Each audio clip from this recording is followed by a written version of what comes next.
Every club. Every day. The Global Sports Podcast Network. Hello and welcome back to the Daily Fulham podcast. This is, of course, your home of all things Fulham. My name is Gavin and today is Forecast Friday, where I will be looking ahead to another big game at Craven Cottage as Fulham welcome Manchester United. Fulham come into this one hoping to secure back-to-back wins for the first time since early November when they managed to beat Brentford and Crystal Palace back-to-back. Strange kick-off time for this one, Sunday 7pm, not a great one for match-going fans, but that's at the request of Manchester United, obviously due to their Europa League commitments. I think there's been a bit of uproar as well, given the time of kick-off with the ticket prices being expensive, so I think that's something that probably needs to be spoken about and addressed. The ticket price situation at Fulham is something that's gone on for a few seasons now, and Marco Silva spoke about the atmosphere at Fulham and Craven Cottage, wanting to improve that. Well, supporters being priced out of tickets isn't going to help that at all, is it? It's an easy solution, isn't it, just to lower your prices. Fulham fans generally have got a lot to be happy about with the team's progress at the minute, but I think one area the club can look to improve certainly is making the tickets a little bit affordable for those match-going fans, which will obviously help with the atmosphere as Marco Silva wishes. So it is a big game on Sunday. There are always big games against Manchester United, and that's no different this season, is it? It doesn't matter where they are in the league. We know they're having their problems, but they are such a massive football club regardless, aren't they? And they're always that club that you want to get one over, as much as you want to win your local derbies. Manchester United still have an aura to an extent, not necessarily in terms of their football, but as a club and their standing in world football and their reputation and their history, it's always nice to get one over on them, isn't it? It is, of course, a repeat of the first Premier League game of the season, and who would have thought after that late defeat at Old Trafford that Fulham would come into the reverse fixture 7 points ahead of Manchester United, with an opportunity to put daylight between the two clubs and make it 10, which could go a long way to Fulham finishing above Manchester United, which they've never been able to do in a Premier League season. So if we look back to that meeting at Old Trafford, first game of the season, it was certainly not a sign of things to come from a Manchester United standpoint, because I felt both teams looked rusty. It looked a bit like an extension of pre-season. Both teams had players probably lacking in match fitness. They were trying to get up to speed with that and probably lacking a bit of quality. But I felt like watching that game, Manchester United probably looked a bit better than what they had done towards the end of last season, where they were very easy to play against. They seemed more compact in the game, and they got that late winner through their new signing Joshua Zirkzee. And I'm sure fans would have been hoping that would have been the first of many goals for Zirkzee, but that hasn't been the case, has it? And of course, we look at that game from a Fulham perspective, the big moment.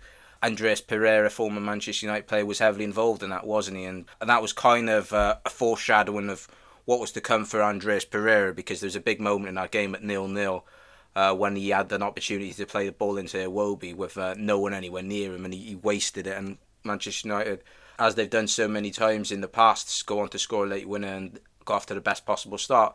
But as I touched on, they were a long way off the pace as we come into this one.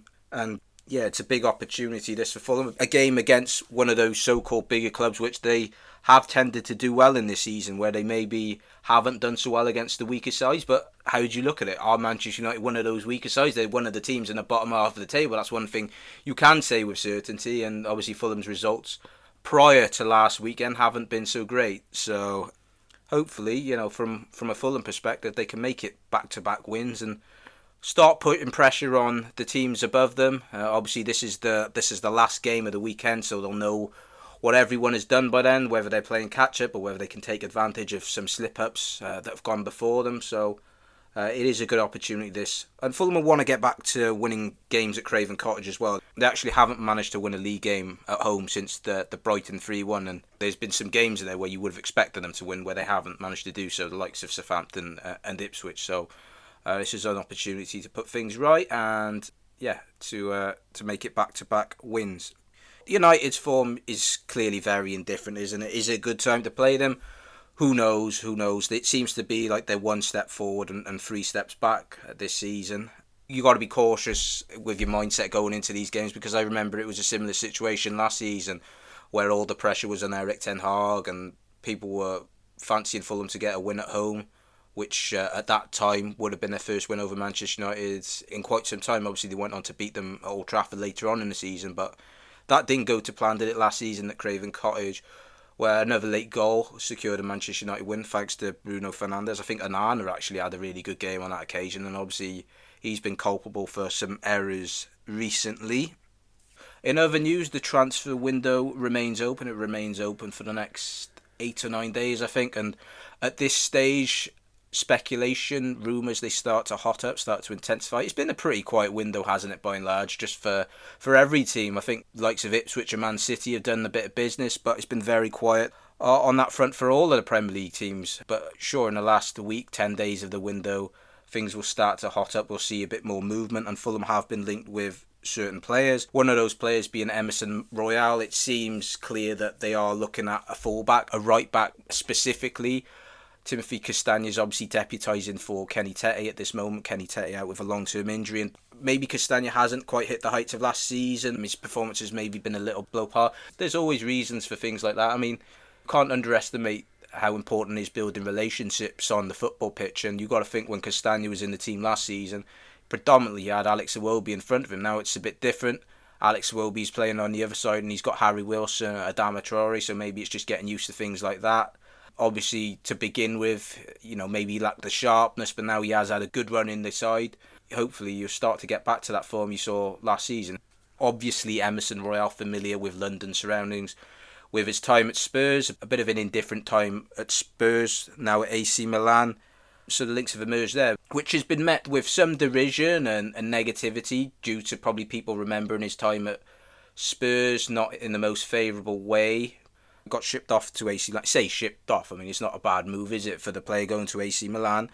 But looks like AC Milan are getting a new right back in Kyle Walker. But Emerson Royal, he did start the Champions League game for AC Milan in the week, and he subsequently went off injured, and looks like that's going to keep him out for some time. So maybe that might put pay, well, I'm sure that will put pay to him making a move to Fulham. But given the fact that they are linked with right backs, there's probably more to come in terms of names coming up in the next few days. One thing I would say to fans is don't write players off before they've kicked the ball, because we've seen with Fulham in the last few transfer windows and the signings they have made over the course of the last 2-3 years, when Fulham have been back in the Premier League under Marco Silva, more of those signings have been successful than the ones that haven't. And I remember talk about Willian signing, and that was met with a lot of negativity, and people were saying he's past his best, probably based on what they'd seen at Arsenal. And he had a fantastic couple of seasons at Fulham, and Marco Silva was able to get the best out of him. So I would just say give the players a chance, whoever does come in the last few days of the window, despite what you may have seen in the past and not like. Yeah, let's not start writing players off before they've kicked the ball, because under Marco Silva, he's shown that he can get a tune out of a lot of players. So yeah, as I said, there's 8 or 9 days left in the window. I'm sure Fulham will do some business. I don't think they'll do a lot. I don't think there's a necessity to do a lot. But it certainly looks like fullback is one of the positions they are targeting. I'm going to come on to Manchester United in a little bit more depth in the next part. But before I do that, let me tell you a little bit about our sponsors. Here at the Global Sports Podcast Network, we spent a lot of time selecting our delivery platform. Zencastr came out the clear winner. With 4K video recording from your phone and AI editing that automatically removes all those ums and ahs, it's super easy to start a podcast that sounds great and is delivered efficiently. If you're ready to tell your story, check out the link in the show description to learn more about Zencastr. Let's switch the focus of attention onto Manchester United, and they come into this game off of some success in Europe, beating Rangers late on thanks to a Bruno Fernandes goal after it looked like things had gone pear-shaped there. So that was a much needed win for them in what's been a difficult time of late, particularly in the league. At least in the Europa League, things seem to be going a lot better. But let's reflect on their last league meeting, which was against Brighton. Another home defeat suffered at the hands of the Seagulls. And I think what grabbed a lot of headlines after the game was Amorim's comments about this possibly being the worst Manchester United team in history. And there's a lot of reaction to that, and people gave their views on where they stood with that. And It's hard to know at the time of speaking what he was trying to achieve, what he was trying to get out of those comments. The way he said it, it almost seemed premeditated and that it was planned. It was not something that was said off the cuff. You do wonder what's going through his head when he says that, because it does undermine the players. And your job as a manager is to try and make the players feel 10 feet tall, even if you are bluffing. So comments like that aren't going to help, and it's going to knock the confidence probably of some of the players. And it was also picked up on his reaction in the dressing room after, and how much of a rage he was in after the game. Chairs were thrown, TVs were broken. I think there was even one or two tears shed in the dressing room, or so it was reported. And that just shows the frustration he's having at the moment, and that's a good sign in a way, because it shows what it means to him, and that he doesn't accept the performances, he doesn't accept the results, he demands better, he strives for better, as Manchester United as a football club should be striving for. Is it more of a difficult job than he signed up for? Don't think there's any doubt that it is. Obviously, coming from Portugal, when he's used to winning most weeks, he's come into what is still one of the biggest clubs in the world, Manchester United, so it was a hard job to turn down, but he's gone in there and it hasn't been a swift fix, has it? Going from Ten Hag, who was under pressure every week, and then going to Amorim, and it's been more of the same. If anything, they've even been worse under him. If you look at his Premier League record, 3 wins, 2 draws and 6 defeats, and it doesn't make for great reading. And the thing is, when you watch Manchester United, it's not like they're in a false position in the league. You watch their games, you can see why they're a bottom half team. They look like a bottom half team. They play like a bottom half team. I watched the game against Southampton, and for an hour they got absolutely torn apart and were lucky to be 1-0 down. It was only thanks to Amad Diallo who managed to turn things around. They got 3 points from that game, but you're talking there against Southampton, against one of the worst teams in Premier League history, and they made them look half decent. And the frustration will come from the fact in some of the games against the bigger clubs, their rivals, in the Manchester derby, you go into Anfield, or in the FA Cup against Arsenal when they were down to 10 men for an hour. They can put in performances going to these grounds in these big matches, but it seems like it's 1 step forward, 3 steps back. They can't apply that same mentality, that same mindset to the games against your Brightons and your Bournemouths where they've been losing, where there is an expectation and onus on them to win against these sort of clubs. But it's got to the point now where they're losing those games, and it's sort of run of the mill. We're used to seeing them lose games against those sides. It's what's become common in the last couple of years, and it's worrying for United fans, particularly the ones who can remember the dominance they had under Sir Alex Ferguson, seeing them at such a low ebb. They're unable to get any momentum into their season. When they do have a good result, it's generally followed by a poor one. You just have to question the levels of commitment of the players at times, and they certainly have to have a long, hard look at themselves in the mirror and ask themselves, are they giving their best in every game? Because I personally don't feel like they are.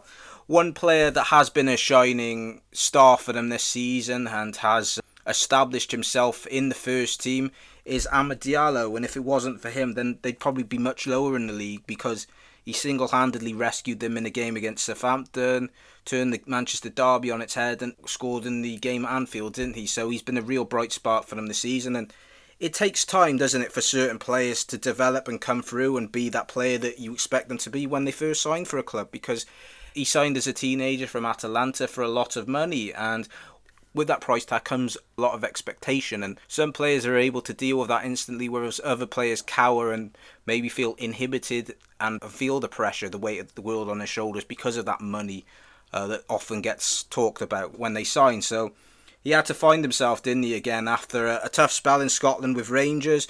He went to Sunderland in the Championship, and he seemed to get his career back on track, and now he's firmly established himself into the Manchester United first team, to the point where he's one of their most important, one of the most crucial players. And I think what's noticeable are the goals he has scored. They've all been important goals, haven't they? He's not scoring the 3rd or 4th goal in a Manchester United rout. He's often scoring the equaliser or the goal that ends up winning them the game, and that's the testament to his character.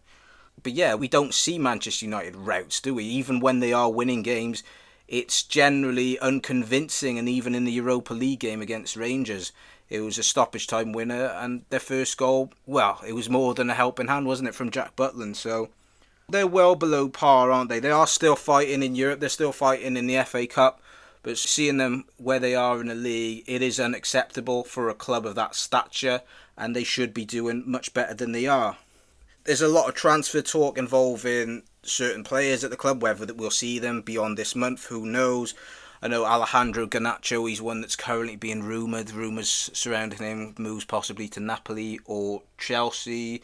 You got Marcus Rashford, we don't know what his future holds there. There's a strange situation with Marcus Rashford because when Amorim first came, he seemed like he was back on track again. It was the kickstart to his career he needed under a new manager, and he was going to start firing again. But then all of a sudden he's out of the team, he's out of the picture, and now we don't quite know what's going to happen next. If I was advising the player, I would tell him to move. It's obviously difficult for a local lad, a guy who's grown up. He's been part of the furniture at Manchester United since he was a young boy. So it's probably tougher for him to move away than it is for someone who's not been in that setup for such a long time. He's 27 years of age now and he needs to get his career back on track.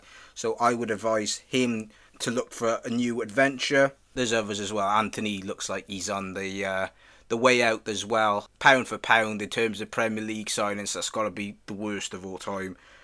Which has kind of been the story with Manchester United and their recruitment and their signings when they've arrived. Many of them arriving for big money and just under-delivering. It seems like it's a place where players struggle to flourish, and it almost seems like it is a graveyard for new players. I was watching the Southampton game and Euro. I'm not going to write the player off because he is young and he can improve. As I said with Amad Diallo, it didn't happen all at once. He has had an injury, but on that evidence, you'd be concerned, absolutely. If they do bring in new players in the last week, 10 days, then you hold your breath because given the past history, the most recent history of what's gone on, it's no guarantee that they're going to be an improvement, going to be an upgrade on what they currently have.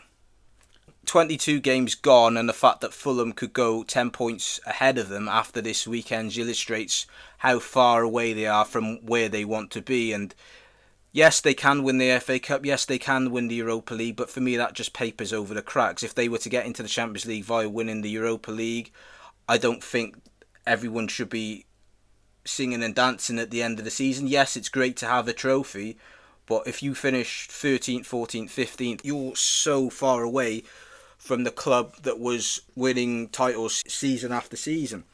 However, despite the poor form and the inconsistencies we've seen, they have won trophies in the last couple of seasons. There's some other big clubs that would have loved to have done that, but there's no doubt in my mind they're a long way away from where they want to get to, and there just seems underlying problems at that club. Doesn't matter who the manager is or what players they bring in, there just seems to be continual problems, and it doesn't seem like it's a quick fix, does it? So I think for Manchester United fans, you're going to have to suffer a little bit more until the good times are well and truly back. But that's enough about Manchester United. In the final part, I'll be taking a closer look at this fixture and giving my prediction on where the match may be won or lost. But before then, let me draw your attention to the Global Sports Podcast Network.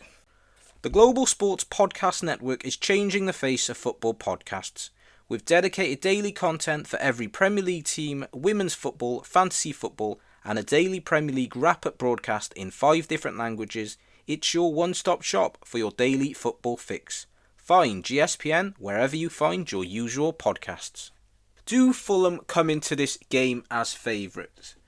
This is a question I asked the guys on the Daily Manchester United podcast when I was doing the crossover episode, and I feel like they gave me a reluctant yes. And I think it is relevant because it probably would represent the first time Fulham have ever gone into a Premier League game against Manchester United as the favourites. And they do look a better team than them. They are higher in the table than them. And if you were to just look at both teams, you would say Fulham are the better team right at this moment in time. Of course, that doesn't necessarily mean they're going to go on to win the game. Manchester United are a quirky team. They have shown in some of the games against the bigger teams they can raise their game for the occasion. And they do have individual players that can produce moments of magic, even if as a team they don't necessarily put in a great scintillating performance over the course of 90 minutes. What Fulham do have in their favour heading into this one is they do have an extra few days recovery, with Manchester United playing late on Thursday, hence the late kick-off here, and a lot of the players that played in that game you would imagine would start this one as well. with that being said, it's probably worth making a note of Manchester United's results after their European exertions. And it's not actually as bad as you probably may think. You could even say it's better than what their regular results are. So after their European games, they've won 3, drawn 1, and lost 2. So maybe that does dispel the theory about playing Thursday, Sunday. I always think when people say that about the Europa League, you having to play Thursday, Sunday, I always think that's a ready-made excuse and it's a cop-out for players. So if you do lose, it's just easy to say, oh, it was tiredness because we were playing in Europe. And as players, you shouldn't really buy into that. So yeah, read into that what you will. It's not necessarily a massive advantage that Fulham do have the extra few days recovery. If we look at the Fulham team and what they're likely to go in with for this game, I think what we saw in the last outing against Leicester is the blueprint for what we need to see in the coming games. And it was so great to see Sander Berge back in the team and back to his best. It was like he'd never been away. Awarded man of the match, and rightfully so. He was just a reassuring presence back in the heart of midfield there, and I said it after the game that he's one of those players. I think he makes every player around him feel more comfortable and assured in their own performance. We saw Sasa Lukic had a slightly different role. He was given licence to roam forward a bit more than he has been recently, so I think from a Fulham point of view, I would like to see them go in with the same team. Obviously, Alex Iwobi was forced off at half-time. Hopefully he's been on the mend, he's had his Lemsip and he's been tucked up in beds, and hopefully he's ready, raring to go for this one on the weekend. I also think it's relevant to bring up Emile Smith-Rowe as well, and can't underestimate the importance and impact of that goal it was for him against Leicester, and credit to him as well because it was a brave header to get Fulham in front in that game, and he's had a little bit of a difficult time recently, has attracted some criticism, but I think Marco Silva has said that he hasn't felt so confident. He's had a bit of an injury and maybe that's been playing on his mind, what's gone on in the past, the injuries that held him back at Arsenal. So hopefully that goal will just give him that confidence that he needs, and he can get back to the player we were seeing in the early weeks of the season. One of the fascinating duels in this game will centre around Fulham's left side, which is also probably Manchester United's strongest side at this moment, with Amad Diallo being their form player. But hopefully, for a Fulham perspective, Robinson and Iwobi can combine well as they have done for large parts of this season, and they can limit Amad Diallo's attacks and his forays forward, ask him to defend more than he's allowed to attack. I feel like watching Manchester United games, you can certainly get at them. You know, I've spoken about that game against Southampton where it was eye-opening. We're talking about one of the worst teams in Premier League history, and they ran them absolutely ragged for an hour, and thanks to Amad Diallo, they were able to get out of jail there, and Fulham can take confidence from games like that and just what we've seen for the whole course of the season. And I think if Fulham are at it, then they can absolutely blow this Man United team away. But you do have to be wary. They do have players in their ranks that can produce moments of magic. Even though for 90 minutes they can seem a bit disjointed and you wonder what their set patterns of play are. They seem to just play in sporadic moments and rely on inspirational moments, maybe from Bruno Fernandes or an Amad to win them the game. Fulham will be keen to arrest this mini slump at Craven Cottage. There's nothing been too dramatic. I think they've just been drawing a few too many games than they would have liked.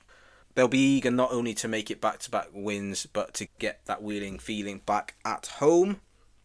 United, on the other hand, they've only won 2 games away all season, which illustrates the problems they've had because we know their home form hasn't been good either.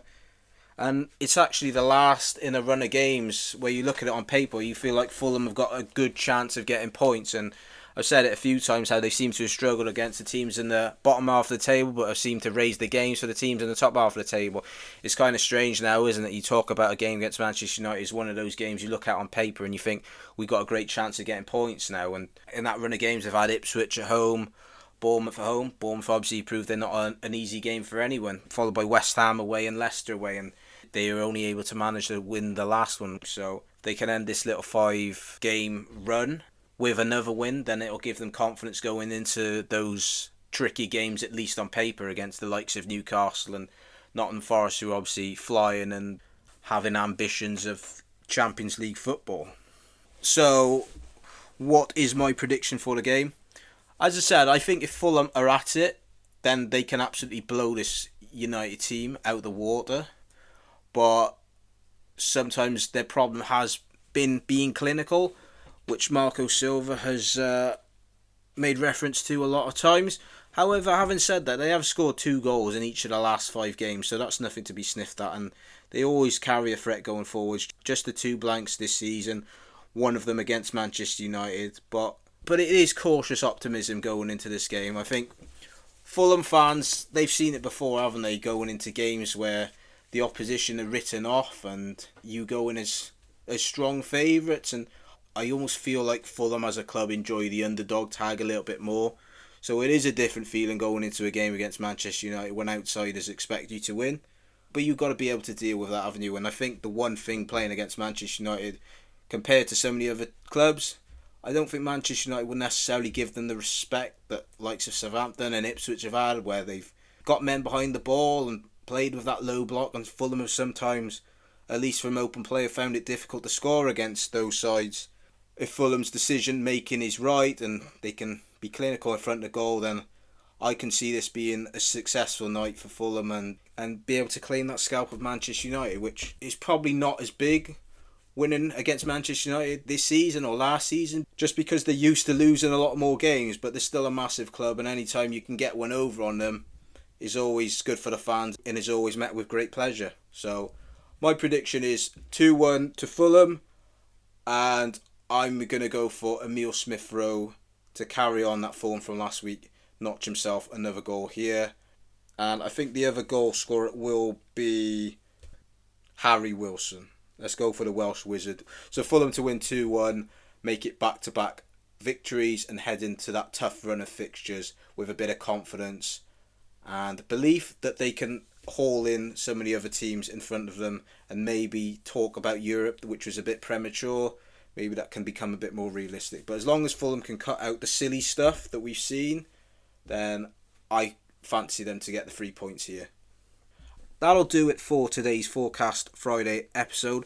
Thank you all once again for listening, and I will be back for your match review Monday to recap all the events from this fixture. Hope to catch you all for that. See you then. Every club, every day. The Global Sports Podcast Network.